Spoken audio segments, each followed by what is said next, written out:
Sú žiaci našej školy poučení o bezpečnosti na internete a dodržujú tieto pravidlá na vyučovaní? Myslím si, že na našej základnej škole Rudolfa Dillonga sa bezpečnosti na internete dostatočne venujú. Nielen učitelia, informatici poučujú žiakov vždycky, ako majú postupovať, ako sa majú správať, čo môžu a nemôžu, ale využívame aj rady odborníkov. Napríklad spolupracujeme s Centrom pedagogicko-psychologického poradenstva a prevencie v rámci rôznych preventívnych aktivít, takisto s Políciou Slovenskej republiky.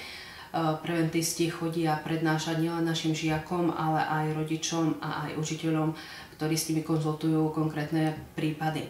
Čo sa týka bezpečnosti priamo na hodinách, veľmi nám je nápomocný práve program Learn School, prostredníctvom ktorého môžeme sledovať, ktoré dieťa čo robí na počítači. Môžeme blokovať rôzne webové stránky, aplikácie. Skutočne je to veľmi dobrý pomocník a deti sú zvyknutí, že nemôžu robiť nič, čo je zakázané a pracujú vlastne iba s tým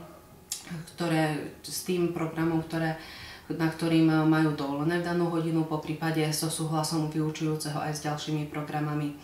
Môžem takisto spomenúť, čo sa týka bezpečnosti na internete, aj program OCSK, ktorý je pre deti veľmi priateľný a po pozretí týchto videí diskutujeme, rozprávame sa o možných nástrahách, aby tá bezpečnosť na internete skutočne bola zachovaná.